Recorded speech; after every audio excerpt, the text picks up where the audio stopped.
இன்றைய நாளொரு சிந்தனை நிகழ்ச்சிக்கு உங்களை வரவேற்கின்றேன். இன்றைய நாளொரு சிந்தனை நிகழ்ச்சியில் நான் சொல்லப்போவது எங்களுடைய ஸ்ரீலங்கா மக்களுக்காக. என்னென்னு சொல்லி பார்த்தீங்கன்னால், எங்களுடைய ஸ்ரீலங்கா தேசம் ஒரு அழகிய தேசம், சகல வளமும் நிறைந்த தேசம், பாதுகாப்பான தேசம். எனவே இந்த வெளிநாடுகளில் இருக்கும்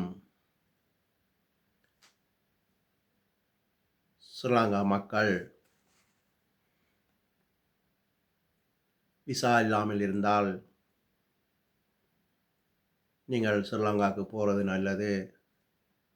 என்று சொன்னால் இனி வரும் நாட்கள் இல்லாட்டி காலங்கள் கொடிதாக இருக்கிறது. இது வெளிநாடுகளிலையும் பல வறுமைகளை கொண்டு வரப்போகின்றது. எனவே நீங்கள் விசா இல்லாமல் இருப்பது நல்லதில்லை. குறிப்பாக வேலை இல்லாமல் இருப்பவர்கள் ஸ்ரீலங்காவுக்கு போகிறது நல்லது. அதுவும் 400 யூரோவுக்கு குறையாமல் உழைக்க வேண்டும். 400 500 யூரோ இல்லாட்டி 400 யூரோவுக்கு குறைய உழைத்தீங்கன்னு சொன்னால் இங்கே இருந்த ஒரு பிரயோசனமும் இல்லை. நீங்கள் ஸ்ரீலங்கா தேசத்துக்கு போகிறது நல்லது. சிலவளை நீங்கள் சிந்திக்கலாம், நாங்கள் ஸ்ரீலங்கா தேசம் அங்கே போய் என்ன செய்கிறது, வருமானம் இல்லை, உழைப்பில்லைன்னு சொல்லி. ஆனால் அங்கு நிறைய தொழில்கள் இருக்கின்றது.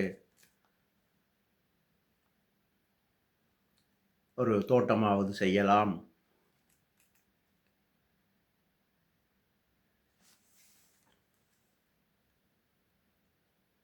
அந்த தோட்டம் செய்வதற்கு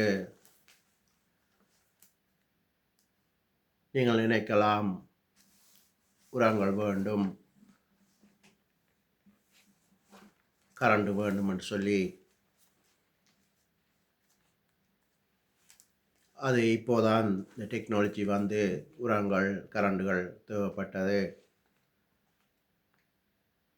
ஆதி காலங்கள் எல்லாம் பார்த்தீங்கன்னு சொன்னால் எல்லாம் இயற்கையாகவே செய்தார்கள். கரண்ட் இல்லாமல் இருந்தது.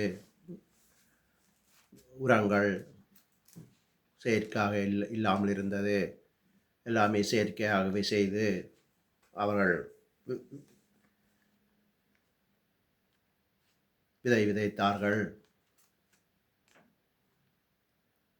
அதே மாதிரி இந்த காலத்திலும் செய்ய முடியும்.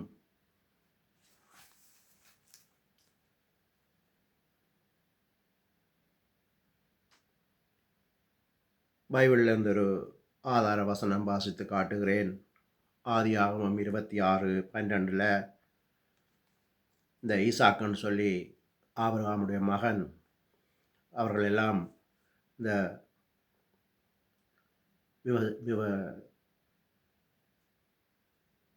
தோட்டம் செய்துதான் பெரிய செல்வ சீமானாக ஆகினவர்கள். தோட்டம், ஆடு மாடு மேய்த்தவர்கள். ஆடு மாடுகளில் நல்லா உழைக்கலாம். ஆபிரகாமெல்லாம் பெரிய செல்வ சீமானாக வாழ்ந்தவராம். அவர்களுடைய தொழிலெல்லாம் ஆடு மாடு மேய்ப்பது, தோட்டம் செய்வது. அவருடைய மகனும் ஈசாக்கும் அப்படித்தான். அதுக்கு பிறகு அந்த ஈசாக்குட மகனும் அப்படித்தான் ஆடு மாடு மேய்த்துத்தான் பெரிய பணக்காரன் ஆகினவர். அதுக்கு பிறகு அந்த யோசேப்புன்னு சொல்லி அவருடைய மகன், இப்படி 4 சந்ததி இவர்களும் தோட்டம் செய்துதான் பெரிய செல்வசீமான் ஆகினவர்கள். எனவே இந்த தோட்டத்தை செய்பவர்கள் பெரிய செல்வசீமான் ஆக முடியும்.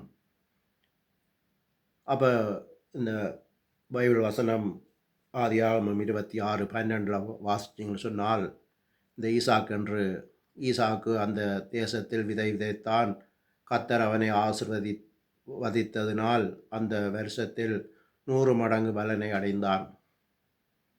அவன் ஐஸ்வர்யவானாகினான் என்று சொல்லி அப்படி ஐஸ்வர்யவனாகி வர வர விருத்தி அடைந்து மகா பெரியவனானான் என்று சொல்லி பைபிள் சொல்லுகிறது. ஆதியாகமம் 26:12 நீங்கள் வாசிக்கலாம்.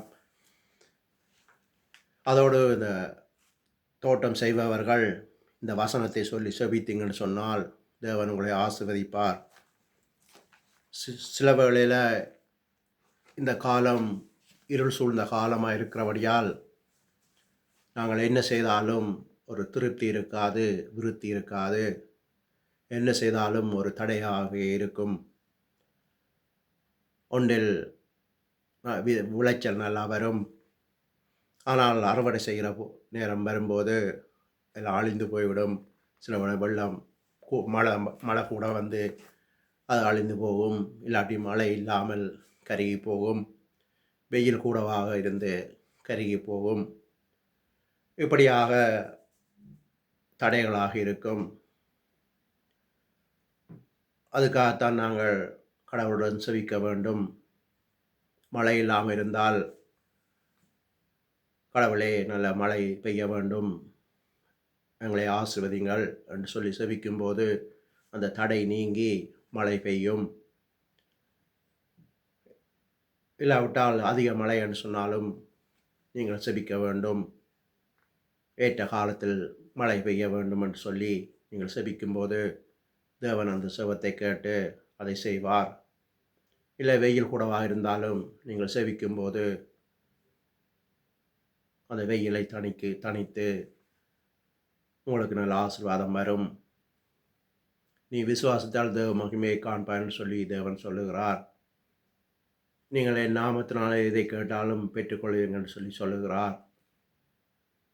குறிப்பாக நேற்றைக்கு ஒரு வீடியோ போட்டு நான் விதவைகளுக்குன்னு சொல்லி, அந்த விதவைகள் ஒரு ஊரில் 10 விதவைகள் இருந்தால் அவர்கள் செபிக்கும்போது நிச்சயமாக அந்த செபம் கேட்கப்படும்.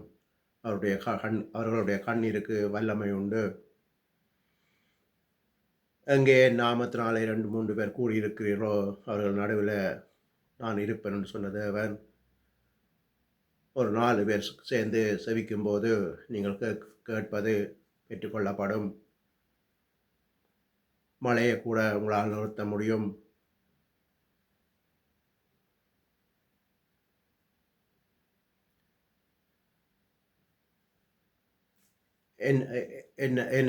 என்னென்றாலும் நீங்கள் எது உங்களுக்கு எது தேவையோ அதை கேட்கும்போது தேவன் செய்ய வல்லவராக இருக்கிறார்.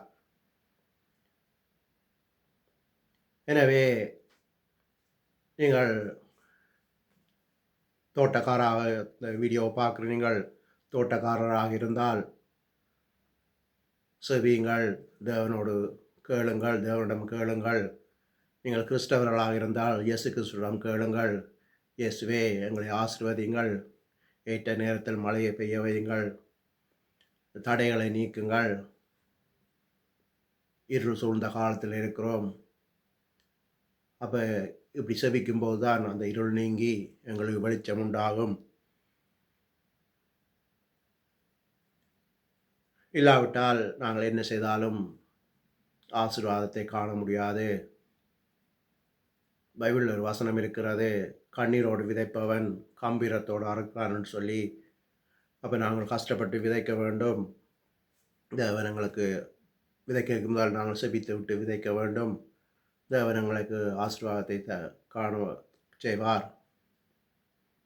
100 மடங்கு, அது ஒரு 5 மடங்கு இல்லை, 10 மடங்கு இல்லை, 100 மடங்கு ஆசீர்வாதத்தை தேவன் தருவார். எனவே தான் சொல்லுகிறேன், இந்த வெளிநாடுகளில் இருப்பவர்கள், விசா இல்லாமல் இருப்பவர்கள் போகிறது நல்லது. அதுக்கு பிறகு விசா இல்லாதவர்களையும் சில பேர் இப்போ அதை படிக்கணும்னு சொல்லியெல்லாம்.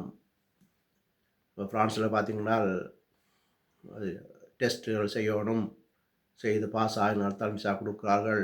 சில பேர் பிடிச்சி அனுப்பியும் இருக்கிறார்கள். இப்படியான நிலைமைகள் வருகின்றது.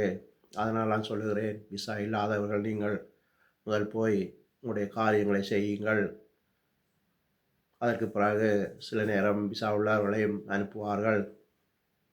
இந்த வெளிநாடுகளிலேயும் காலம் சரியில்லை. பஞ்சகாலம் வருகிறது உலகம் முழுவதும் தான்.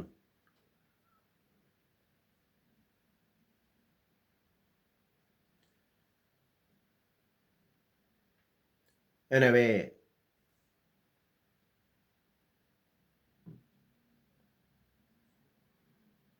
இதை பார்த்து இதன்படி செய்தீங்கன்னு சொன்னால் உங்களுடைய வாழ்க்கை சிறப்பாக இருக்கும் என்று சொல்லி இன்றைய நாள் ஒரு சிந்தனை நிகழ்ச்சியை முடித்துக் கொள்கிறேன். நன்றி, வணக்கம்.